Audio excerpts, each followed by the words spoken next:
Your favorite man met with Israeli Prime Minister Benjamin Netanyahu, and he was asked a rather pointed question about whether some of the xenophobic tone coming from his administration was leading to the rise of anti-Semitism. And this was that man's response. Take a look. We are, very honored by the victory that we had, 306 electoral college votes. We were not supposed to crack 220. You know that, right? There was no way to 221, but then they said there's no way to 270. As far as people, Jewish people, so many friends, a daughter who happens to be here right now, a son-in-law, and 3 beautiful grandchildren. I think that you're going to see a lot different United States of America over the next 3, 4, or 8 years. God help us. So just because his family is Jewish, that means anti-Semitism will disappear? I don't know. He didn't answer like a certifiable. He's like certifiable. Like it was such a crazy. It was like this crazy response. I was like, the Prime Minister is standing right here. Yeah. I actually didn't understand. You can't say the word Jew. It's like But he didn't even answer. He didn't answer the question about anti-Semitism.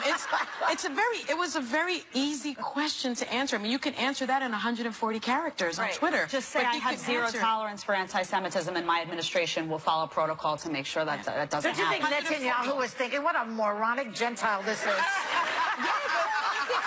Netanyahu deals with it. He turns to him and he goes, "Did you know that they didn't think I'd make it?" I'm like, that guy has better things to do with his life than worry about your electoral. It's an embarrassment. That was an embarrassment. It's so humiliating to be represented by this guy. For me, though, like that's how he won the election. He's still in campaign mode. To me, that sounded like a guy trying to win an election. On a 5th grade level. That's how he won the election. No, this is how he won.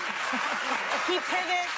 That's what you do. You know, when you're in a campaigin, you pivot. Somebody asks you a question, you don't know the answer, you don't know what to say, you pivot. But not that's not what a president it's always does. about A president has his votes. Well, by the way, he didn't Bannon the question. He would have had an answer. Bannon would have had an answer. That's why, to me, he's the real president. He would have had an answer. Yeah. That's true. Yeah. No, it isn't. Just saying. It was bizarre.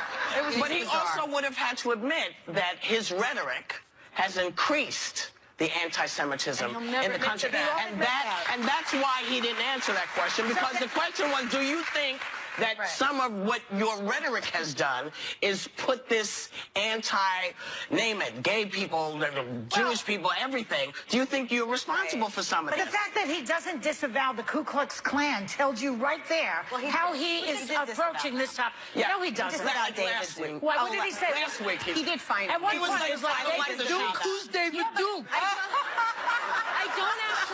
I don't actually think, and I think I've spoken with Jen about this, I don't actually think he is anti-Semitic. The problem here is all of his rhetoric, which we have not heard him speak about, he will not come out ever. And it doesn't need to be an apology, which he says, I think there's a psychology of refusing that, you know. All he has to say is, I truly am here for all of you. Like one statement. All you need for evil to flourish is for good men to be silent. Yes. And that's what he is.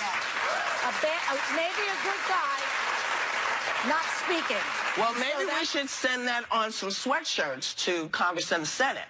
Right. Because all of the folks in charge, all of you guys who work so hard to get your foot forward, all you nice Republicans, this is on you.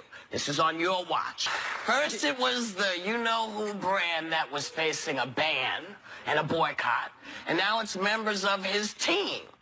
MSNBC's Morning Joe says that they will no longer book Trump spokeswoman Kellyanne Conway.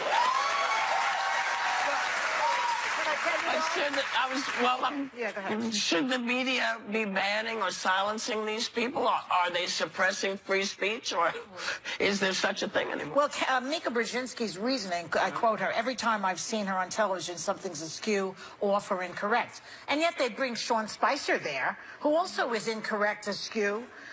Trump goes on there. He's also incorrect, askew. Why they pick on Kellyanne? Well, she's not any worse than the rest of them. I think they feel like she's not a good representative of the administration, and I think that's what I think that the administration isn't a good representative. That may be true. I'm surprised nobody grabbed Steve? I'm surprised Bannon's not been brought on yet. But I submit to that Kellyanne is the reason that he won. Because 2 weeks before the election, she said to him, act presidential and fool everybody. And that's what he did.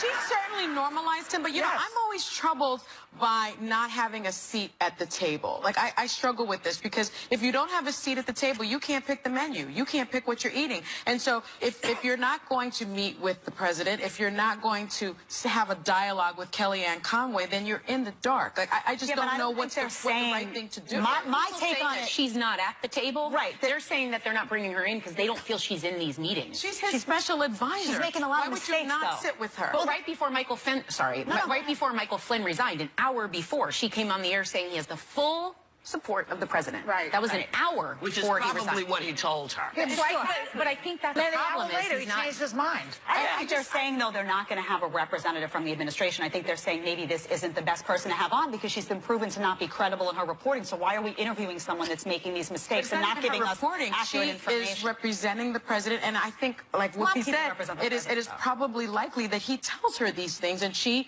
is in his inner circle. You know what's funny about this is whenever we hear folks who come out and speak for the administration, be it Condoleezza Rice or Colin Powell or Mrs. Clinton, you know, folks always are like, hey, well, you know, you said it was this. You said it was that. So we hold people to a very high standard when they are just giving you the information that they are getting. And banning her or banning anyone, in a way, I agree with you.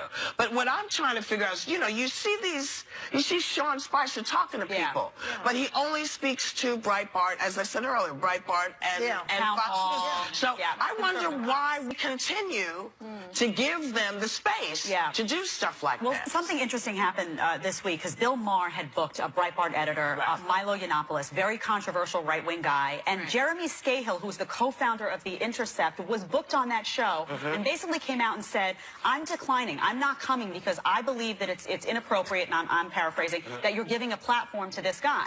And Bill Maher responded and disagreed and defended his decision and said, if Mr. Yiannopoulos is indeed the monster Scahill claims, and he might be, nothing could serve the liberal cause better than having him exposed on Friday night. I agree 100%. I agree 100%.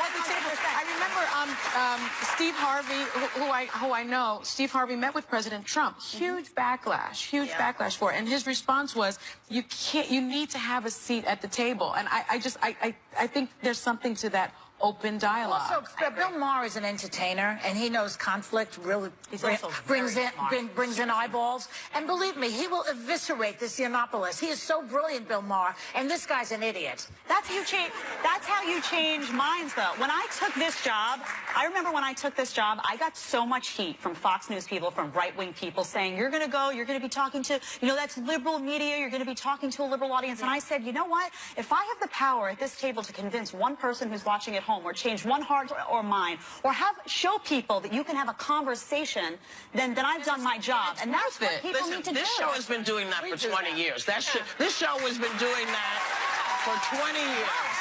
And, you know, folks at Fox, you know, when you only have one thing that you talk about, we talk about everything. We do. We talk about everything, everybody, and we try to be fair. We get heated sometimes. We're never nasty to each other. We do our jobs because we actually do a little bit of our homework, you know, unlike a lot of folks on Fox, you know. I'm just saying, I watch y'all too.